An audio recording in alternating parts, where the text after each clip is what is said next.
semua, salam sejahtera. Perkenalkan, nama lengkap saya Yosef Lende Bupati, NIM 3311706, Prodi Akuntansi, Universitas Katolik Widya Mandira Kupang. Saya adalah peserta KKN tematik tahun 2021. Saya sekarang tinggal di Kota Kupang, tepatnya di RSS Oisapa, RT 38 RW 12 Kelurahan Oisapa Barat. Pada KKN tematik kali ini, program kerja saya yaitu saya akan mengedukasi para pelaku usaha bisnis online atau UMKM tentang bagaimana cara melakukan pembukuan sederhana yang baik dan benar.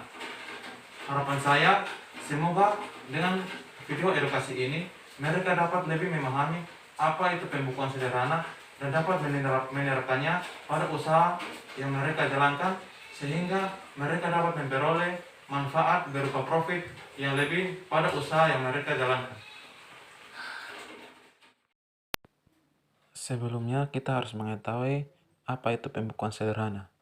Menurut Undang-Undang Nomor 28 Tahun 2007, pembukuan sederhana diartikan sebagai suatu proses pencatatan yang dilakukan secara teratur untuk mengumpulkan data dan informasi keuangan, kemudian bisa ditutup dengan menyusun laporan keuangan berupa neraca dan laporan laba rugi pada periode tersebut. Manfaat dari pencatatan pembukuan keuangan sederhana, yang pertama, dapat meminimalisir detail kehilangan pengeluaran. Yang kedua, dapat membuat perencanaan menjadi lebih matang. Yang ketiga, dapat membuat biaya hidup menjadi lebih hemat. Pencatatan keuangan ini meliputi harta, kewajiban modal, penghasilan, biaya, dan jumlah barang perolehan, serta jumlah barang atau jasa.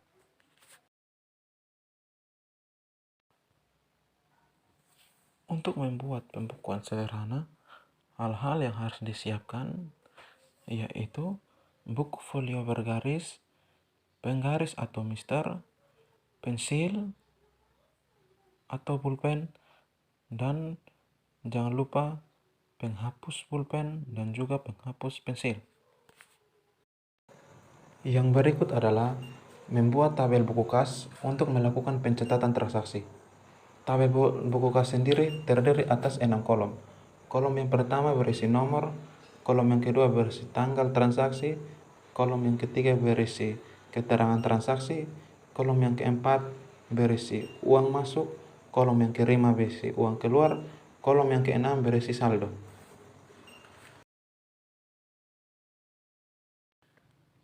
Yang berikut adalah kita harus mengetahui mana yang termaksud dengan uang masuk dan uang keluar. Yang termaksud dengan uang masuk adalah yang pertama setoran modal atau modal awal, yaitu sejumlah uang yang dibutuhkan dan akan digunakan untuk memulai suatu usaha untuk pertama kalinya. Yang kedua, hasil penjualan atau pendapatan, yaitu uang atau pendapatan yang diterima dari hasil penjualan. Yang ketiga, penerimaan piutang, yaitu uang yang diterima dari penjualan hari ini namun baru dibayarkan oleh pembeli esok harinya. Yang keempat adalah tambahan modal seperti meminjam atau mengutang, yaitu uang yang kita pinjam atau kita utang dari pihak lain untuk digunakan sebagai modal tambahan untuk usaha kita. Yang termasuk dengan uang keluar yaitu yang pertama pembelian, yaitu mengeluarkan sejumlah uang untuk memperoleh sesuatu yang dibutuhkan seperti membeli peralatan dan perlengkapan. Yang kedua yaitu pembayaran biaya ongkir dan biaya lain-lain, yaitu mengeluarkan sejumlah uang untuk membayar biaya pengiriman barang dan kebutuhan yang menunjang keberlangsungan usaha.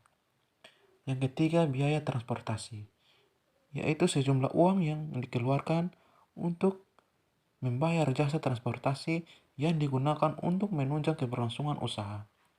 Yang keempat adalah pembayaran utang, yaitu mengeluarkan sejumlah uang untuk membayar uang yang kita pinjam dari bank ataupun dari pihak lain. Berikut ini adalah bagaimana cara melakukan pencatatan transaksi pada usaha. Apabila ada pengeluaran, maka saldo akan berkurang. Misalnya, 500.000 sebagai modal awal dikulang 100.000 untuk membeli perlengkapan, maka saldo akhir akan berkurang menjadi 400.000 karena adanya pembelian. Kemudian, apabila ada pemasukan, maka saldo akan bertambah. Misalnya, 350.000 sebagai saldo akhir ditambah 100.000 sebagai hasil penjualan, maka saldo akhir akan bertambah menjadi 450.000.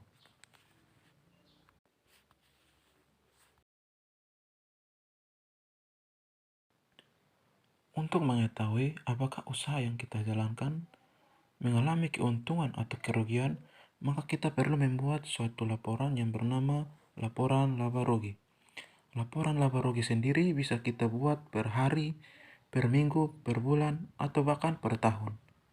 Laporan laba rugi itu sendiri diperoleh dari jumlah seluruh penerimaan dikurang jumlah seluruh pengeluaran. Mengapa demikian? Karena laporan laba rugi memiliki tujuan untuk melihat keuntungan atau kerugian bersih yang usaha kita alami, sehingga yang dihitung hanya penerimaan dan pengeluaran.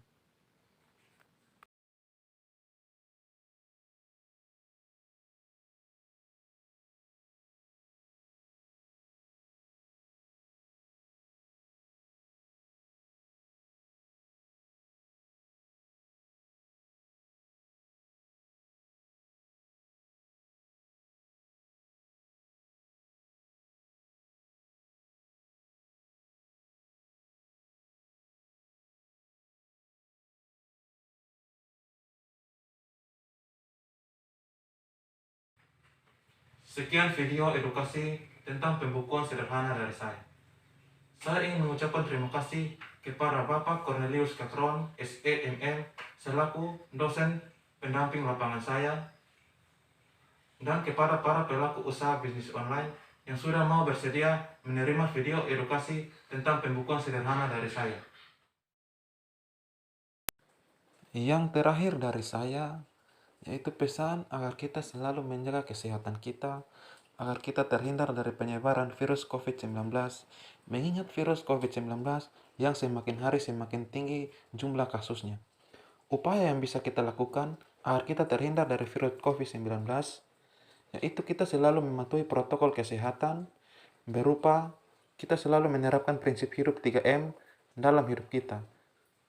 3M yaitu, yang pertama, memakai masker. Yang kedua, mencuci tangan. Dan yang ketiga, menjaga jarak. Terima kasih sudah menonton video saya sampai akhir. Tetap jaga kesehatan kita. Dan salam sehat untuk kita semua.